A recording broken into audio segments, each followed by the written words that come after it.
السلام عليكم ورحمة الله تعالى وبركاته. الحمد لله رب العالمين. الحمد لله الذي بنعمته تتم الصالحات، والصلاة والسلام على رسول الله صلى الله عليه وسلم وعلى آله وأصحابه ومن دعا بدعوته واستنى بسنته إلى يوم الدين. أما بعد. Estimados irmãos, como havíamos anunciado que hoje, inshallah, vamos iniciar um novo surat no nosso programa de tafsir.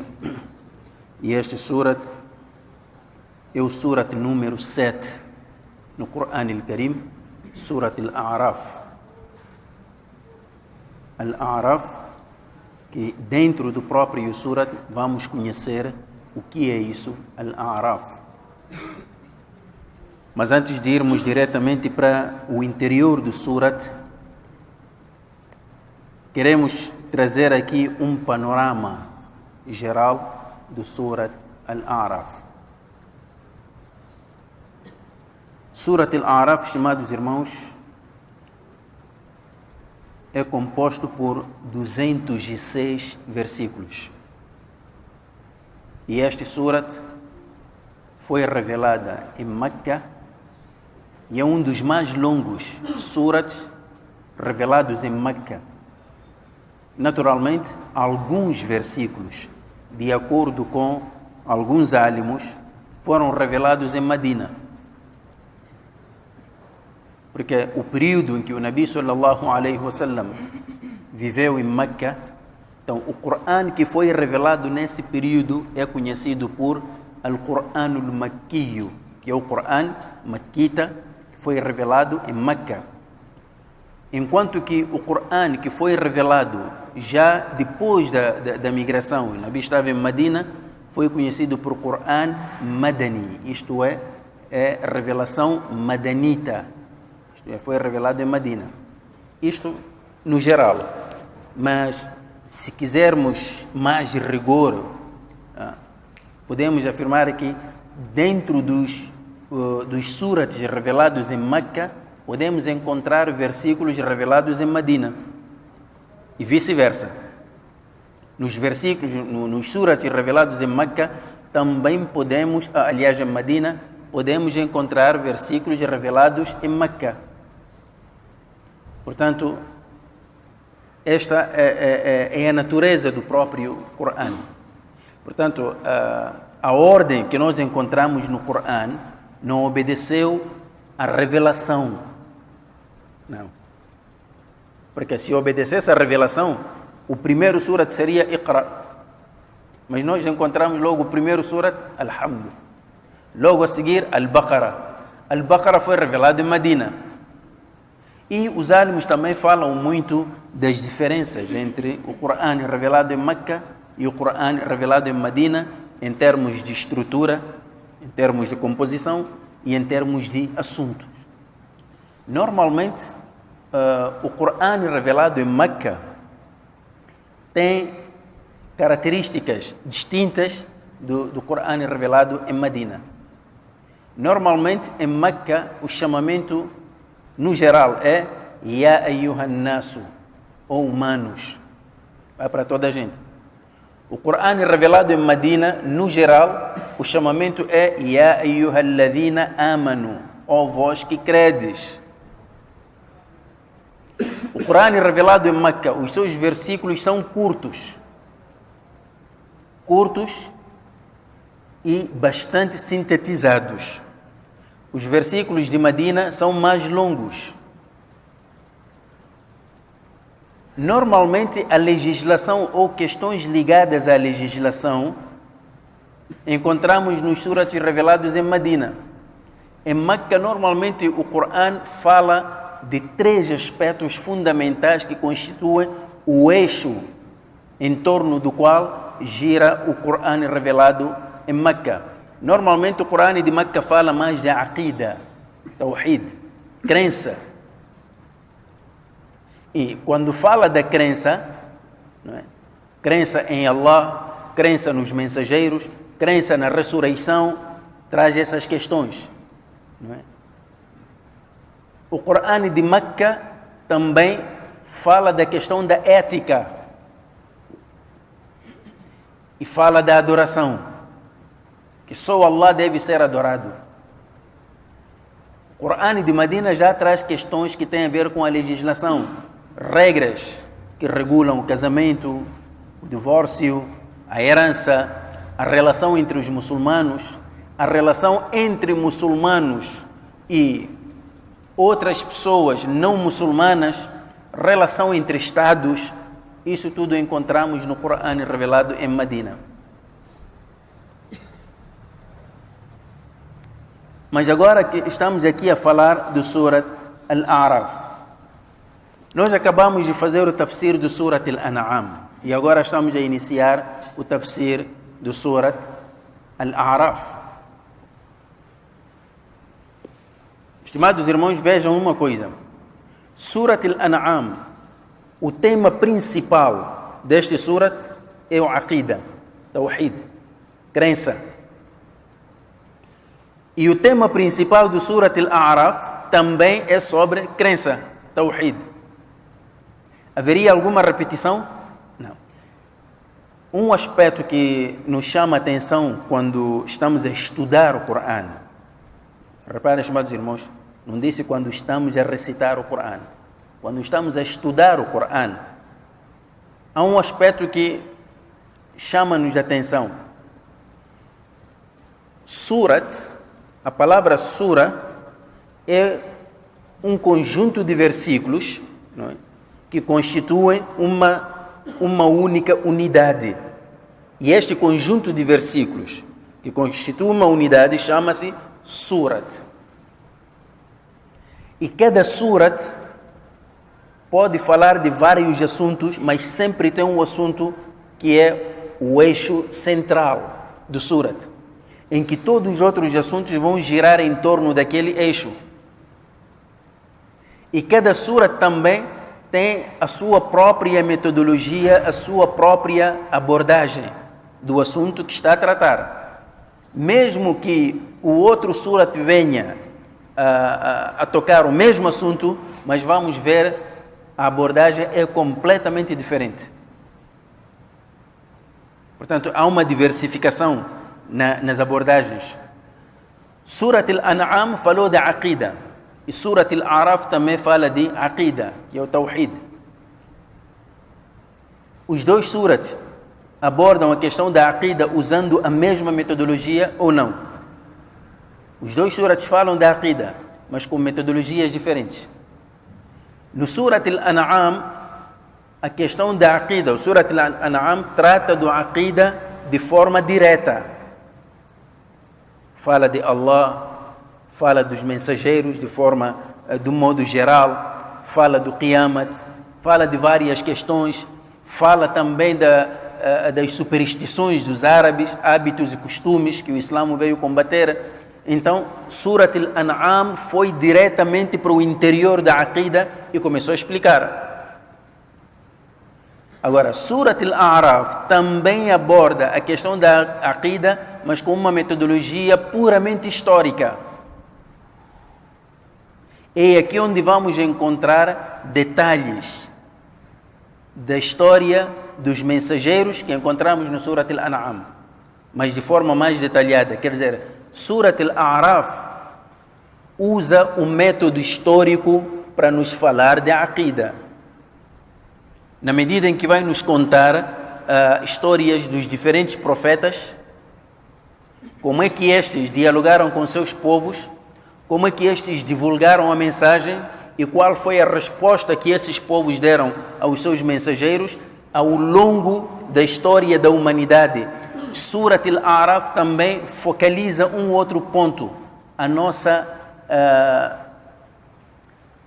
primeira existência, de onde é que nós viemos, de onde é que nós partimos, onde é que nós estávamos. Então, parte de lá, a nossa origem até chegarmos a este mundo. A mesma história continua até quando saímos deste mundo, para onde é que vamos e o que é que vai acontecer lá. Então, traz um pouco disto. Talvez seja uma metodologia nova, quando nós, talvez mesmo para alguns até podem levantar questionamentos. Como é possível falar de aqida, questões teológicas, mas usando o método histórico? Isso nós vamos encontrar aqui neste surat. Não é por acaso que Allah sempre nos diz, viajem pela terra, qul siru fil ard. O viajar pela terra não é para fazer negócio, é exatamente para colher essa experiência humana. Porque talvez muitos de nós pensem que o Islã partiu dentro de sua casa e terminou no quintal. Não houve mais Islã. Este Islã vem de muito longe. Vem de muito longe. Às vezes nós, quando ouvimos os cientistas, quando nos falam das experiências religiosas de diferentes povos e diferentes culturas, não é? Desde o passado, quando ouvimos isso, pensamos que o Islã é coisa de hoje, que começou na Arábia Saudita com a vinda de um homem chamado Muhammad. Mas o Surat Al-A'raf vai ratificar esse nosso pensamento. O Islã começa com a existência do primeiro homem. Os desvios vieram mais tarde. O Islã já existia. Portanto, quando chega um homem chamado Muhammad, alayhi salatu wassalam, e chama-nos para regressarmos à primeira linha, esta é a natureza das coisas, é a natureza da vida, é a natureza do homem. Portanto, o Surat Al-A'raf vai nos falar da questão do aqida, usando a metodologia histórica, e depois fala do próprio Corão como o maior dos milagres com que Allah concedeu o Nabi Muhammad alayhi salatu wassalam. Muitos profetas tiveram milagres materiais, físicos. O Nabi alayhi salatu wassalam também teve milagres, não fugiu à regra, milagres materiais, físicos. Mas o maior dos seus milagres foi este Corão. Por isso sempre nós falamos aí que hoje, se você perguntar, pelo menos vamos tomar estas 3 religiões mundiais: judaísmo, cristianismo e islã. Então você pergunta ao judeu, mostra-me lá a bengala de Moisés. Tem hoje? Ele não tem. Onde é que vai encontrar? Mostra lá. Musa alayhi salam tinha o seu cajado com que batia a água e esta dividiu-se em 2 partes e permitiu a passagem do povo hebreu. Isto ficou na história, hoje só estamos a ouvir. Se não fosse o Corão nos revelar, estaríamos hoje a duvidar se realmente isso aconteceu ou não. Mas o próprio judeu hoje não tem a bengala de Moisés para nos mostrar. Então, você pergunta ao cristão, Jesus Cristo ressuscitava os mortos, fazia imagens imagens de pássaros com barro, não é? E assoprava, e era um pássaro verdadeiro. O Corão nos relata isso. Mas hoje alguém consegue trazer esses milagres para podermos ver? Não, só contam só. Jesus Cristo andou sobre as águas. Mostra lá isso, queremos ver. Não é relato, queremos ver ao vivo. Não tem. Da mesma forma, chamas o muçulmano. O Nabi Muhammad alayhi salatu wassalam viu um dos seus companheiros chamado Qatada.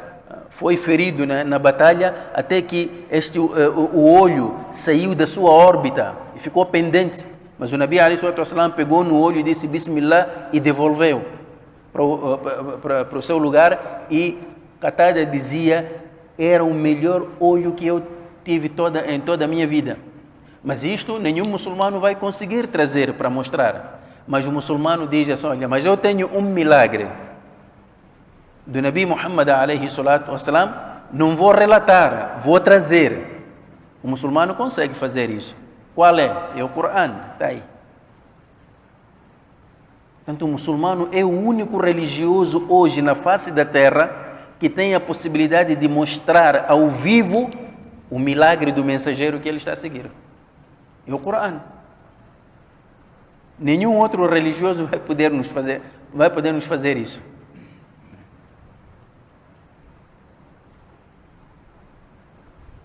E Surat Al-A'raf fala-nos também da nossa origem. De onde é que nós viemos?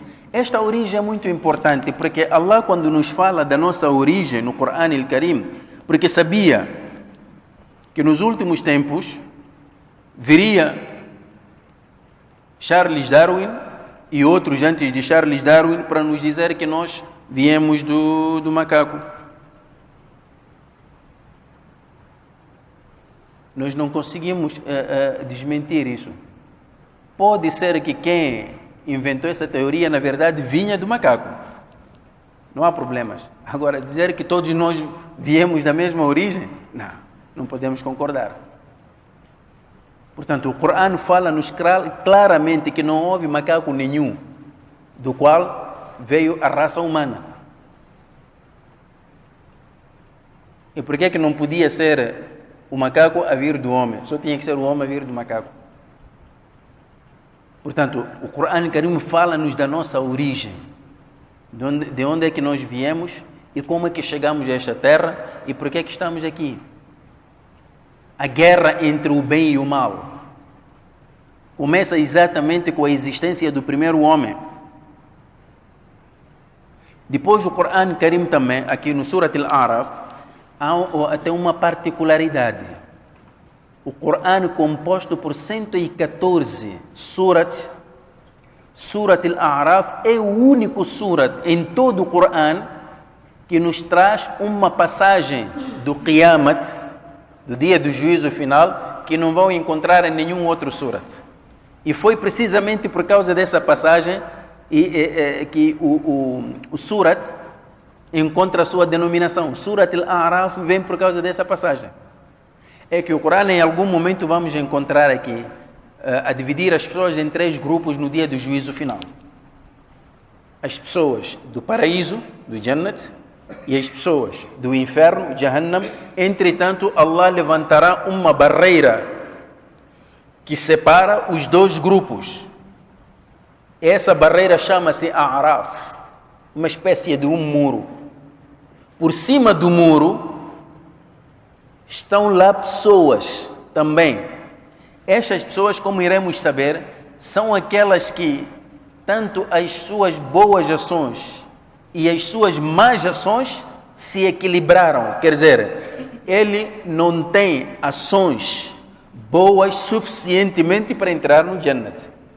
Como também as más ações que tem não lhe fazem entrar no inferno, ficam numa posição neutra. Sobre esses, só Allah sabe qual é o destino que vai dar a essas pessoas, porque isso não vai ficar para sempre. Allah sempre vai decidir. Esta passagem só encontramos no Surat Al-A'raf. Portanto, A'raf é essa barreira que separa as pessoas do Jannat das pessoas do Jahannam. A'raf. Portanto, isto em resumo.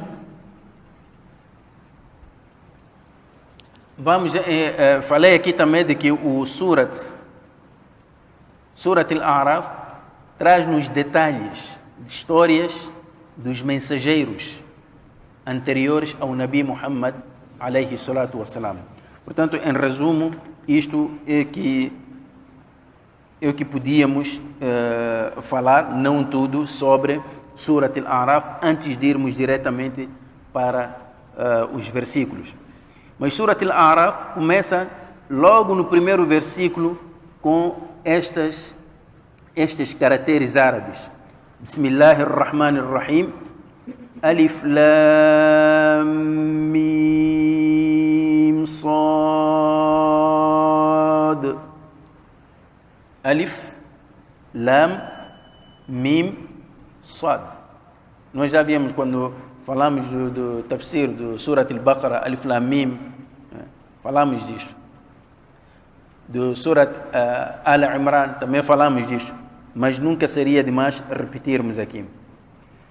Normalmente os álamos sobre estes iniciais que encontramos em alguns surats eles se divergem. Alguns simplesmente, e sem querer confusão nenhuma, dizem assim: Alif, Lam, Mim, Sad são caracteres árabes. Agora, o que querem dizer? Qual é o seu significado? Allahu A'lam. Nós conhecemos Alif, conhecemos Lam, conhecemos Mim, conhecemos Sad. São caracteres árabes. Agora, quando vem Alif, Lam, Mim, Sad, o que isso significa? Allahu A'lam, só Allah sabe. Este é um grupo. Há um outro grupo que diz que estas iniciais que encontramos em alguns surats, o significado, naturalmente, está muito além daquilo que os próprios caracteres nos podem, nos podem revelar. Alif, Lam, Mim, Sad. São caracteres árabes. E o Quran al-Karim, que hoje estamos a recitar, é composto por esses caracteres. Os versículos não fogem destes caracteres. Em todos os versículos você vai encontrar Alif, vai encontrar Lam, vai encontrar Mim, vai encontrar Sad. Portanto, o material que foi usado para produzir o Quran são esses caracteres. Allah diz Kitabun. Kitabun, temos aqui o Kaf, temos o Ta, temos o Alif, temos o Ba. São caracteres. Mas quando você junta tudo isto, Kitabun já tem um sentido. Significa livro. Então, Allah quer nos dizer que, olha, esse Quran que vocês dizem que é produto de Muhammad, alayhi salatu wassalam, dizem que foi Muhammad quem produziu o Quran. E Muhammad, como vocês todos conhecem, foi um árabe que viveu no vosso seio até aos 40 anos. Todos vocês sabem que Muhammad não frequentou escola nenhuma, não teve nenhum professor, não sabia ler, nem sabia escrever. Mas ele traz um Quran composto por esses caracteres, que é o material que foi usado para se compor o Quran. Esses caracteres árabes que vocês muito bem conhecem e usam na vossa linguagem, entretanto, não conseguiram produzir um único surat igual ao Quran que Muhammad trouxe. O que é que isso vos revela? Só pode significar uma coisa: que este profeta, sallallahu alaihi wasallam, que nos traz um Quran na mais lúcida língua árabe, só poderia trazer-nos isto a partir de Allah, que é a fonte natural do Quran al-Karim. Até hoje o Quran faz este desafio para toda a humanidade. Se vocês realmente acreditam que Muhammad é o autor do Quran, então tragam um Quran semelhante ao Quran que Muhammad trouxe. Não conseguiram. Disse, então tragam 10 surats. Não conseguiram. Então disse que tragam 3 surats. Não conseguiram. Depois disse, tragam apenas um surat. Vocês sabem que até Inna a'tainaka al-Kawthar é composto por 3 versículos. Tragam um surat composto por 3 versículos. Não conseguiram. Mas, entretanto, ele usou o mesmo material que vocês conhecem. Então, logo, Alif, Lam, Mim, Sad é um desafio que Allah faz à humanidade toda, para todos aqueles que alegam que o Quran é produto humano, é de autoria de um homem como Muhammad, alayhi salatu wassalam. Então, tragam um Quran igual. A vossa incapacidade de produzir um Quran igual é prova clara de que este Quran que vocês têm em mão só tem uma única fonte. Essa fonte é Allah. Alif, Lam, Mim, Sad. Logo a seguir vem Kitabun unzila ilayka. Kitabun, este é um livro. Unzila ilayka, que te foi revelado. Este é um livro que te foi revelado. فَلَا يَكُنْ فِي صَدْرِكَ حَرَجٌ مِّنْهُ.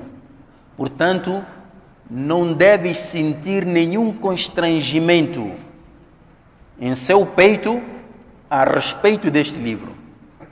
Por que Allah subhanahu wa ta'ala logo fala aqui de constrangimento? É que quando olhamos para o papel que o Corão veio jogar na vida dos seres humanos,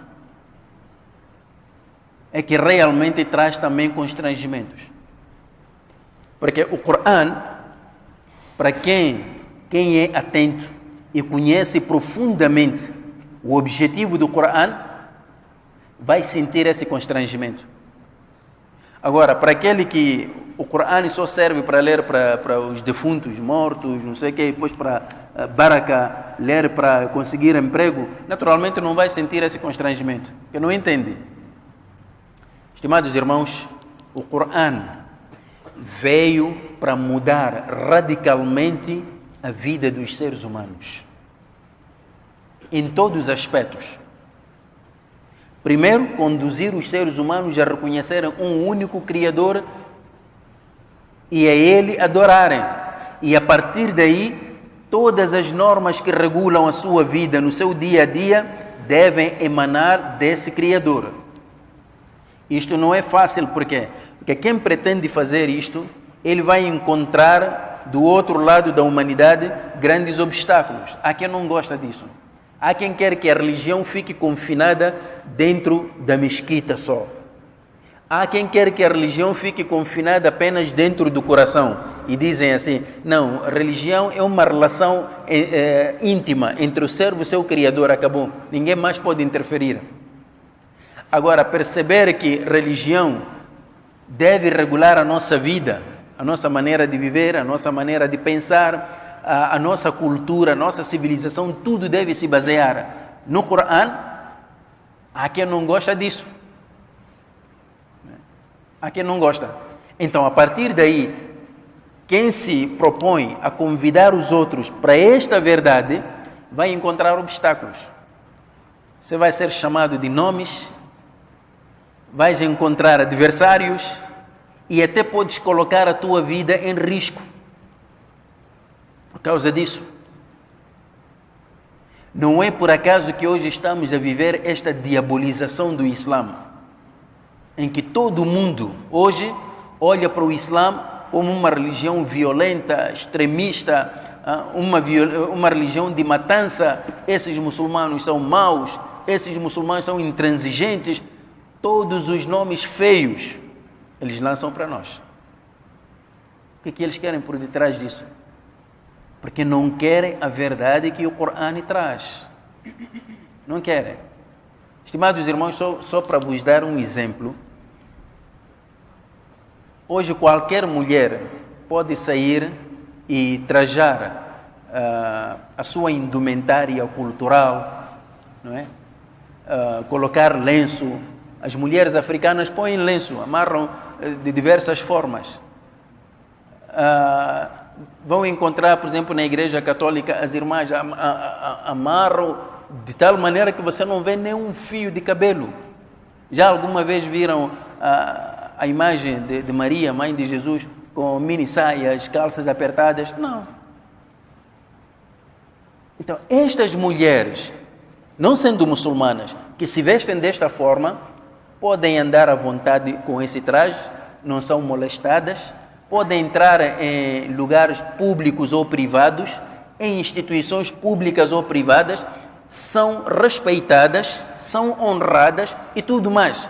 Mas basta passar uma muçulmana só com lenço só, já é problema.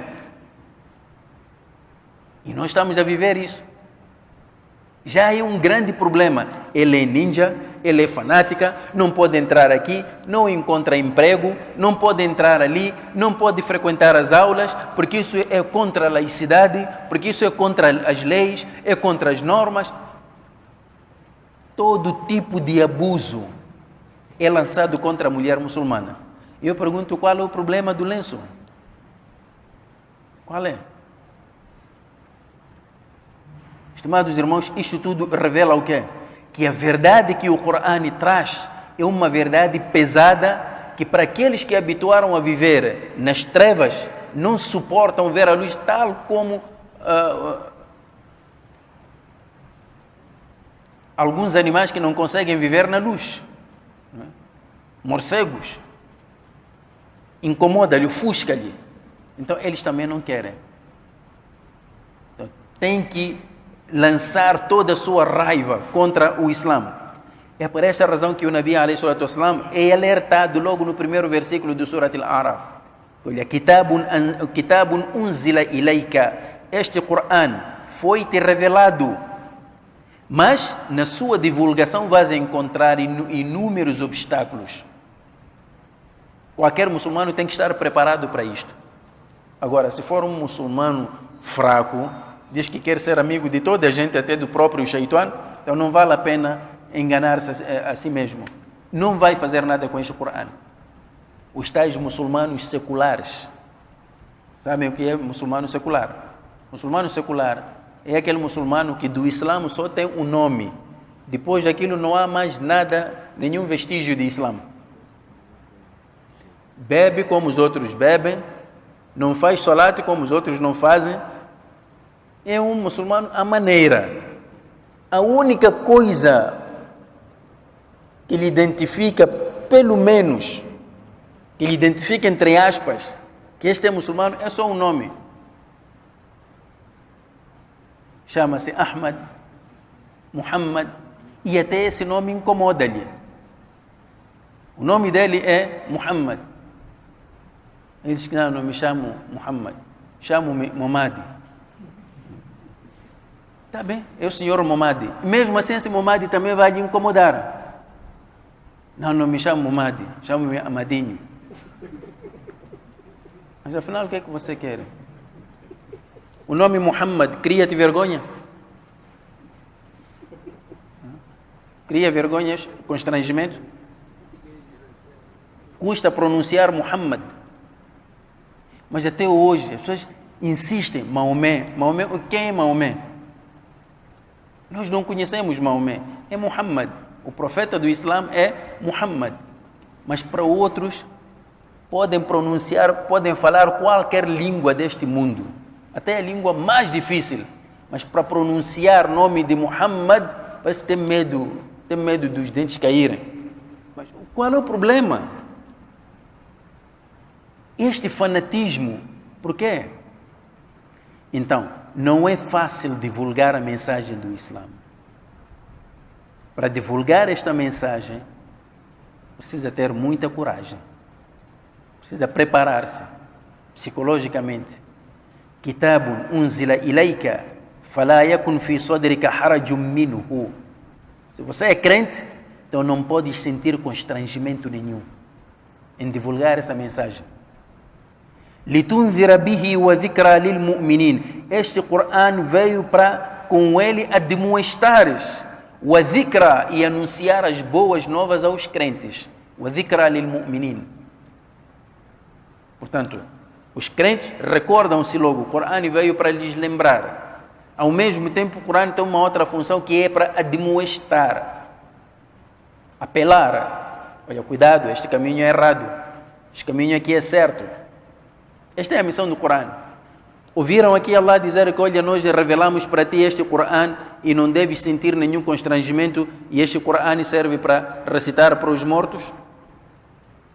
Para admoestar. Admoesta-se quem está vivo. E como é que nós vamos poder admoestar se não conhecemos o conteúdo do Coran? É preciso conhecer o conteúdo para depois divulgar. Ittabi'u ma unzila ilaykum min rabbikum. Ittabi'u, sigam. Se este Coran veio para mudar vossas vidas, este Coran veio para a demonstração e uma recordação para os crentes, então a melhor coisa que deverão fazer é segui-lo. Ittabi'u ma unzila ilaykum min rabbikum. Sigam aquilo que vos foi revelado do vosso Senhor. Aquilo que vosso Senhor revelou, sigam. Este é o caminho. É para seguir, não é para inventar. وَلَا تَتَّبِعُوا مِن دُونِهِ أَوْلِيَاءَ. E não devem seguir, além dele, as outras coisas que as pessoas chamam de divindades. وَلَا تَتَّبِعُوا مِن دُونِهِ أَوْلِيَاءَ. Portanto, o Corão é a orientação da humanidade. Agora, como é possível hoje o muçulmano deixa o Corão e vai seguir filosofias humanas? Não se baseia no Corão para viver. Então, normalmente, quer dizer, isto, estimados irmãos, revela a nossa negligência em relação a este Corão. É por esta razão que Allah diz: قَلِيلًا مَا تَذَكَّرُونَ. Quão pouco vocês raciocinam. Isso realmente só não raciocina aquele que abandona a orientação do Corão e vai procurar por essa orientação em outras coisas, que não tem conhecimento, não criaram um homem, não tem poder, e ele vai buscar lá a sua orientação. Mas a orientação está aqui. Portanto, o Corão é um livro de orientação por excelência. Então, mais uma vez, o Corão, quando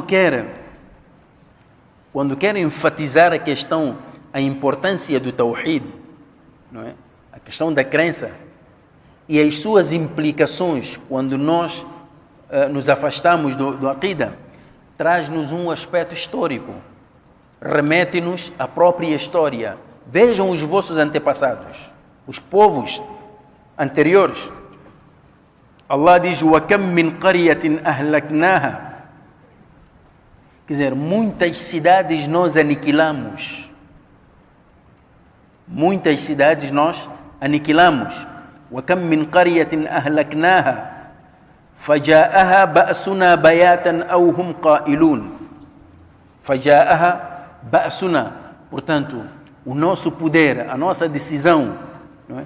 O nosso castigo chegou-lhes bayatan, logo de manhã, ou bayatan, de noite, ou hum qailun, ou então no momento de, os árabes chamam de qailula. O que é isso? Qailula é depois do almoço, aquela hora das 12, os árabes, quando a tradição árabe, aquela hora normalmente aproveitavam descansar por causa do calor intenso. E para quem viveu no deserto sabe perfeitamente do que estou a dizer.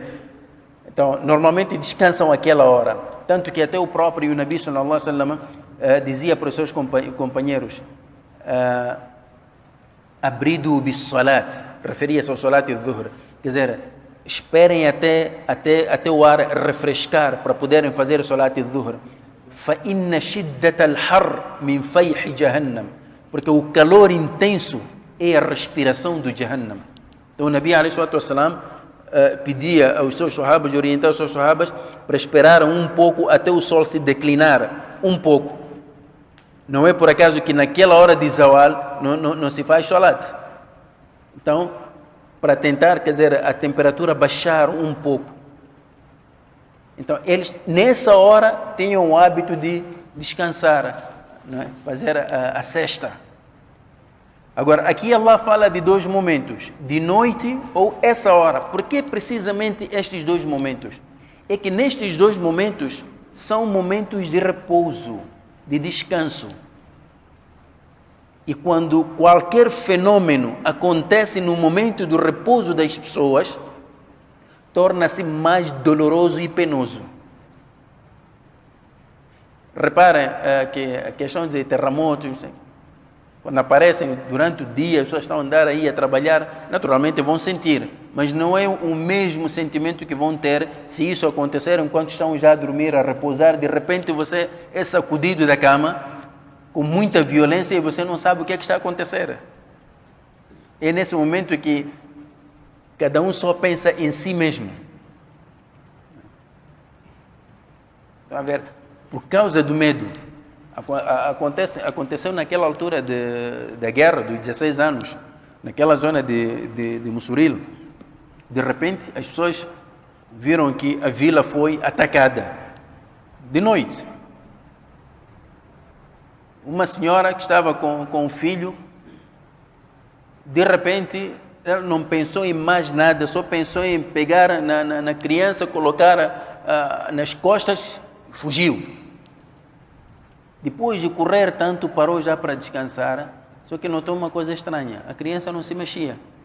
Então ela, quando faz isso já para tirar o filho, sente que o filho tinha pelos. Ficou assustado, o que é que se passa com meu filho? Quando vira assim, afinal, era o cão da casa. Naquele momento de medo, ela esqueceu-se do filho, pegou no cão. Até o animal, neste momento, também raciocina. Diz que é melhor ficar calado aqui, se ladrar, vão me jogar ainda mesmo no caminho. Vou ficar calmo também para poder salvar. Mas isso que é o medo. Imagina, isso é uma guerra. Agora, estes fenômenos que o homem não consegue travar, como é que fica? Então, Allah manda o seu castigo exatamente nesse momento de repouso. وَكَمْ مِنْ قَرْيَةٍ أَهْلَكْنَاهَا فَجَاءَهَا بَأْسُنَا بَيَاتًا أَوْ هُمْ قَائِلُونَ فَمَا كَانَ دَعْوَاهُمْ إِذْ جَاءَهُمْ بَأْسُنَا إِلَّا أَنْ قَالُوا إِنَّا كُنَّا ظَالِمِينَ. Mas no meio do medo, no meio do pavor, aquele susto todo, até o ser humano mais descrente nesse momento reconhece. Mas, entretanto, isto que o Corão está aqui a falar já não é aqui no dunya, é lá no Akhira, no dia de Qiyamah. Vejam o Corão, enquanto estava a nos falar do dunya, quantas cidades Allah não aniquilou e receberam o castigo ou de noite ou no momento do seu repouso, ao meio-dia. De repente o versículo já nos leva, estamos já no Qiyamah. No Qiyamah, quando esta gente for ressuscitada, então Allah vai questionar. O que vocês faziam no dunya? فَمَا كَانَ دَعْوَاهُمْ. Então, nessa altura, a única coisa que eles vão se lembrar de dizer, إِذْ جَاءَهُمْ بَأْسُنَا, quando presenciaram o nosso castigo, إِلَّا أَنْ قَالُوا, dirão somente, إِنَّا كُنَّا ظَالِمِينَ. Na verdade, nós éramos injustos. Quer dizer, reconheceram, confessaram. E a confissão, neste momento, já não tem utilidade. Não tem muita utilidade. Mas, entretanto, Allah subhanahu wa ta'ala, ao fazer esta pergunta, chama também a nossa atenção para uma outra realidade, que no dia de Qiyamah, do julgamento, portanto, há perguntas que serão direcionadas para os povos, para os quais foram enviados os mensageiros, e há perguntas que serão direcionadas aos próprios mensageiros. Allah diz, فَلَنَسْأَلَنَّ الَّذِينَ أُرْسِلَ إِلَيْهِمْ. Na verdade, nós questionaremos os povos para os quais enviamos os mensageiros. وَلَنَسْأَلَنَّ الْمُرْسَلِينَ. Assim como também questionaremos aos próprios mensageiros. Aos povos, não vos chegaram vossos mensageiros? Não vos divulgaram a nossa mensagem? Aos mensageiros, será que vocês divulgaram esta mensagem aos vossos povos? Naturalmente, os mensageiros vão reconhecer que nós divulgamos. Alguns povos vão dizer que Allah, ninguém nos divulgou nada. É nesse momento que Allah vai trazer pessoas para testemunhar, é o próprio ummati do Nabi Muhammad alayhi salatu wassalam. Então Allah diz, فَلَنَقُصَّنَّ عَلَيْهِمْ بِعِلْمٍ. Nessa altura nós revelaremos todas as coisas para eles com conhecimento. Allah vai nos revelar. Hoje aqui nós até podemos desmentir, podemos negar, mas no dia de Qiyamah já não vamos poder negar, nem vamos poder desmentir, porque Allah vai nos informar exatamente aquilo que nós éramos, aquilo que nós fazíamos com conhecimento, bi'ilmin. Não é com ignorância, não. Com conhecimento. E por que Allah vai nos informar com conhecimento? وَمَا كُنَّا غَائِبِينَ. Porque nós jamais estivemos ausentes. Allah está sempre presente. Ele sabe aquilo que nós somos melhor do que nós sabemos. وَالْوَزْنُ يَوْمَئِذٍ الْحَقِّ. E o peso nesse dia será da verdade. Só a verdade terá peso. Todas aquelas mentiras que nós vivemos no mundo, defendemos, até morremos por causa dessas mentiras, no dia de Qiyamah não terá um peso nenhum. O peso será somente para a verdade. فَمَنْ ثَقُلَتْ مَوَازِينُهُ. Aquele cuja balança pesar, فَأُولَٰئِكَ هُمُ الْمُفْلِحُونَ. Esses serão os que prosperarão.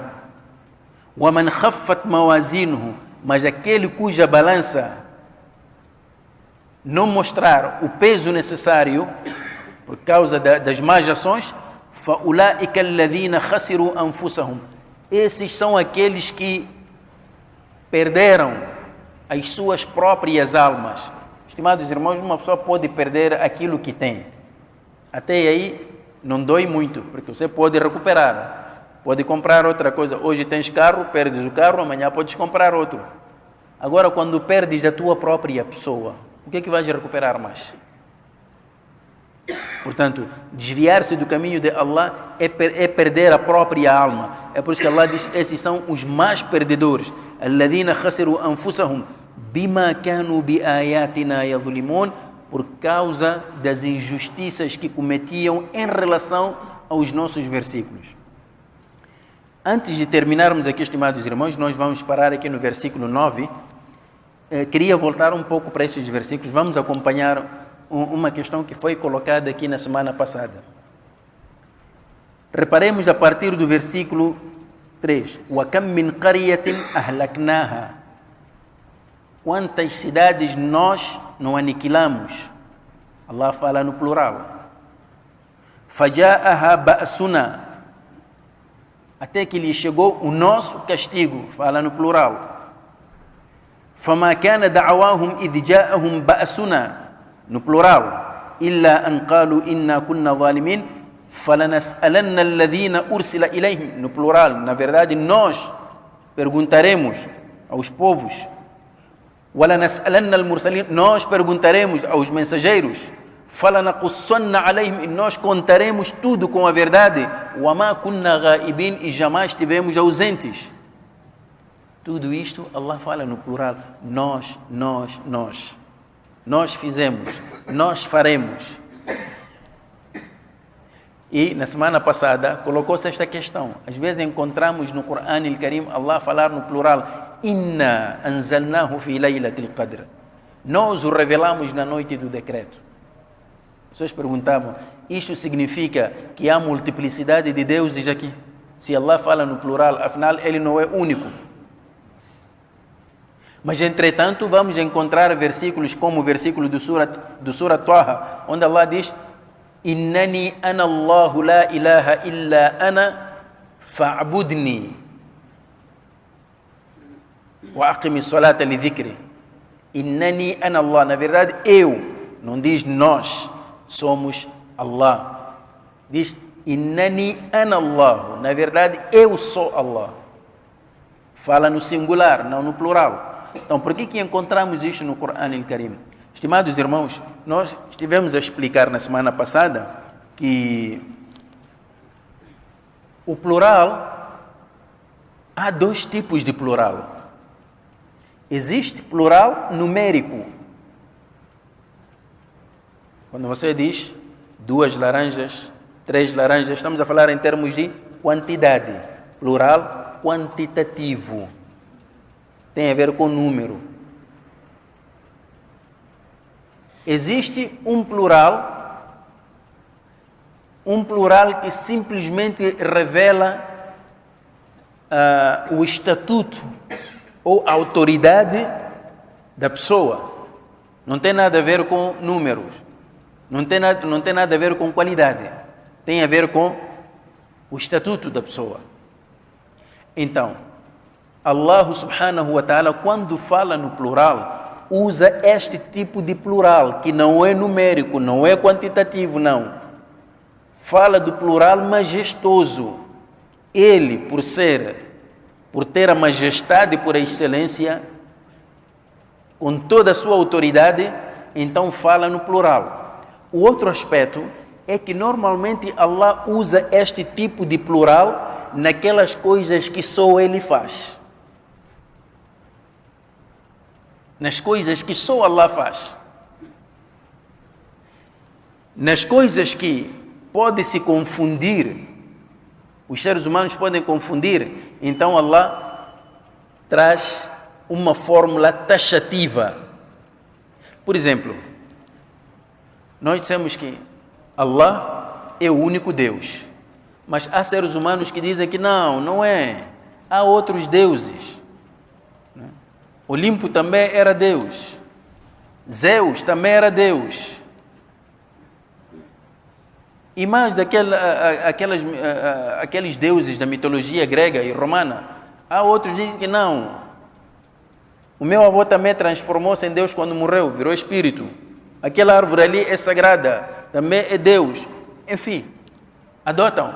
Nestas questões onde pode haver confusão, Allah diz logo, Innani anallah, não há outro Deus. Fala no singular. Mas naquelas coisas que ninguém mais faz além de Allah, vamos lá ver. وَكَمْ مِنْ قَرْيَةٍ أَهْلَكْنَاهَا فَجَاءَهَا بَأْسُنَا. Este castigo que Allah desencadeia, alguém tem poder de travar? Ninguém. Portanto, aqui não há perigo de confusão. Não há perigo de confusão. Não há nenhum ser humano que já reivindicou que o terremoto que vocês estão a ver, eu é que estou a produzir no meu laboratório. Ninguém. Isso só Allah que faz. فَلَنَسْأَلَنَّ الَّذِينَ أُرْسِلَ إِلَيْهِمْ. Há um ser humano que consegue questionar todos os povos que já passaram. Quem tem autoridade para questionar os mensageiros? Só Allah faz isso. Nas coisas que ninguém mais faz, só Allah, Allah que pode usar este tipo de plural, não numérico, mas majestoso, porque não se confunde. Quando ele fala daquilo, já se sabe que só Allah que pode fazer. Inna nahnu nazzalna dhikra. Na verdade, nós o revelamos. Quer dizer, nós revelamos o Corão. Alguém mais revela o Corão? Ninguém. Então aí usa esse tipo de plural. Mas naquilo que pode criar confusão, usa então o singular de forma taxativa. Então, para não haver confusão. Então, estimados irmãos, com estas palavras, nós vamos terminar aqui no versículo 9, para no nosso próximo programa de tafsir, vamos começar a partir do versículo 10, que já são os versículos que falam da nossa origem, de onde nós viemos. Estes 9 versículos representam a introdução do Surat Al-A'raf para outros assuntos que virão aqui no Surat Al-A'raf. E como ainda temos tempo, ali podemos deixar para algumas perguntas, se houverem, tanto neste assunto de tafsir ou quaisquer outras perguntas. Jazakumullahu khairan. Wassalamu alaikum wa rahmatullahi ta'ala wa barakatuh. Temos aqui uma pergunta. Houve uma questão que foi aqui colocada relativamente ao Juma Mubarak. Então, nosso irmão quer saber se esta questão também pode se estender ao Eid Mubarak. No dia do Eid, aquilo que era prática no tempo do Nabi sallallahu alaihi wasallam, as pessoas, por exemplo, há uma coisa chamada tahni'ah. Tahni'ah na linguagem popular aqui, seria o mesmo que parabenizar, dar os parabéns, não sei o quê. Mas eles usavam uma fórmula, taqabbal Allahu minna wa minkum, quer dizer, que Allah aceite de nós e de vós. Não me recordo ter visto esta fórmula Eid Mubarak, um Eid abençoado, embora o Eid também seja uma festa abençoada. Mas eu volto aqui a explicar. Estas expressões todas, se o objetivo é simplesmente uma expressão, quer dizer, ninguém acredita que faz parte do Deen ou que é Sunnah, as expressões Allah não nos impediu de falarmos, mesmo até elogiarmos Allah com as palavras mais belas, mais nobres. Mesmo que não encontremos no Corão ou no Sunnah, é verdade que a maneira como Allah elogiou a si mesmo é a forma perfeita. Mas também isso não nos impede de usarmos isso, outras palavras. Agora, se esta questão de Juma Mubarak significa que as pessoas acreditam que isto é Deen, é Sunnah, aí então estamos a incorrer numa coisa grave. Porque estamos a introduzir no Deen algo que não existe.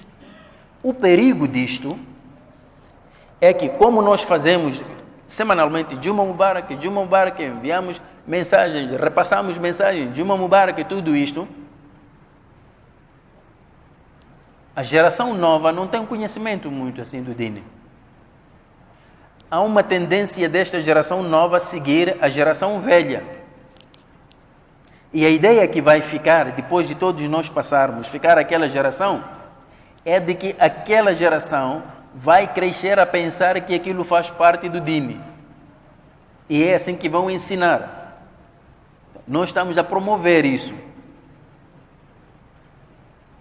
Tendo em conta que o ser humano, por natureza, é muito rápido para imitar coisas erradas do que coisas benéficas, coisas certas. Então, acaba ficando como Dini. E eu vou dar aqui um exemplo, estimados irmãos. No passado, as pessoas que vinham divulgar o Islã, não é? Eles encontravam, por exemplo, lá no interior, as pessoas gostam de dançar. Dançam tudo aquilo, e disseram, olha, aqui em vez de pôr esta gente a dançar, olha, convidam para o Islã, mas aqui eles têm seus hábitos e costumes. Então, olha, dizia assim, em vez de vocês andar a cantar aqui, a dançar para vossos ídolos, não sei o quê, então vamos mudar, vamos introduzir Allah. Então, aquele dhikr, o dhikr que as pessoas faziam, já passa a ser feito em forma de cântico. Pelo menos, as pessoas que estão ali, quer dizer, você não consegue combater aquele hábito, deixem de dançar, ninguém vai deixar, então pronto, vou transformar essa dança numa coisa já religiosa. Então você passa a dançar, mas você estava Allah, Allah, Allah. É assim. Então, encontraram aquela forma como a forma mais simples de divulgar o Islã para aquela gente, porque tinham esperança de que uma vez, depois de terem feito aquelas coisas deles, hão de vir, sentar e nós vamos ensinar. Entrou assim. Mas aquilo ficou para sempre. É por isso que até hoje, todo aquele que nasceu dentro das confrarias cresceu a pensar que aquelas danças faziam parte do Dini. E quem não fizesse aquilo, então era visto como alguém que está a sair do Dini. Ninguém pensou que aquilo era apenas um meio. E nós também podemos mandar esta mensagem de uma Mubarak, talvez até para alertar um irmão. Olha, veja lá, hoje é sexta-feira, venha fazer salat. A intenção é boa. Mas a nova geração passa a pensar que não, afinal isto faz parte do dia. Na sexta-feira, quando você não diz a alguém de uma Mubarak, então nesse dia você apanha pecado. Este aqui é o perigo. É aqui onde se aplica o hadith: Man ahdatha fi amrina hadha ma laysa minhu fahuwa raddun. Aquele que inventar algo neste nosso assunto, que é o Dini, algo estranho ao Dini, então Allah não aceita. Então nós temos que ter o cuidado, antes de promovermos uma coisa, temos que olhar para o impacto que aquilo vai criar. E hoje realmente há um pelotão de muçulmanos, ele não pode falhar mandar de uma Mubarak, mesmo que não faça o próprio Salat al-Jumu'ah. Não faz, mas não falta, manda, até às vezes há outras mensagens que dizem, olha, este de uma Mubarak manda para 40 pessoas, para 90 pessoas, e daqui a uma semana vais ver o resultado. E eu pergunto, mas resultado de quê? É lotaria isto? Isto não é totoloto isto. Sexta-feira é para você vir à mesquita. É melhor aquelas mensagens que as pessoas mandam com um hadith, com a tradução de um hadith, palavras de um grande alim a incentivar para o salat, isso até seria melhor. Portanto, a questão de Eid também, de Mubarak, o que os sahabas faziam era isto: taqabbal Allahu minna wa minkum. E pronto, faziam isso. Agora, não consta que eles diziam Eid Mubarak, não sei o que, aquelas mensagens todas. Então, o medo aqui não é das próprias palavras, é de isto se transformar no Dini. Sim. Wallahu a'lam.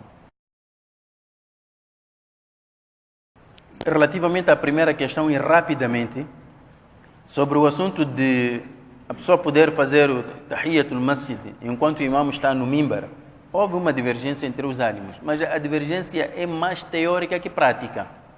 Porque, no fundo, o que é que o hadith proíbe? O hadith proíbe qualquer tipo de conversa desnecessária. Daí que alguns ânimos dizem que, se você entra no masjid, o imam está no mimbar, podes fazer o Tahiyatul Masjid rapidamente e senta para ouvir o khutbah. Não se trata aqui de conversa. Outros dizem que, olha, senta porque o khutbah tem prioridade. Ouvir o khutbah. Se a pessoa fez Tahiyatul Masjid, não falhou. Se sentou também, não falhou. Só que Tahiyatul Masjid não tem qadá. É um sunnah. Não é? Agora, isso aqui é muito fácil. E há depois as causas dessa divergência, talvez numa outra altura poderemos colocar. Mas, em relação ao segundo ponto, é que, na verdade, a regra que todo muçulmano deve saber, quando o imam está no mimbar, já não podemos mais aqui falar ou conversar. Então, por mais que você sinta jazbah, como? Tenta se controlar. Há pessoas que, takbir, realmente não se pode fazer. Eu lembro-me até uma vez, expliquei, parece que foi mesmo em pleno Jumá, expliquei esta questão. Olha, é verdade, as pessoas têm que se controlar. Tem que se controlar. Quer dizer, não vamos pensar que os sahabas não sentiam esse jazbah, mas controlavam-se. Né? Então, o certo é que o imam está a dar khutbah, temos que manter silêncio. Mas muitas outras pessoas, eu até diria, vale a pena esses que dizem takbir, outros ficam ali a conversar, ao telefone, pessoas adultas estão a conversar e semanalmente nós falamos às pessoas, olha, não façam isso, mas as pessoas continuam a conversar e parece que depois o shaitan coloca mel na boca, parece que tem mais conversa naquela hora. Quando sai já não consegue falar. Tem espinhosa na boca, depois do salat. Já está na hora do adhan, então nós vamos parar aqui, inshallah, para continuarmos na próxima semana, aliás, nesta semana.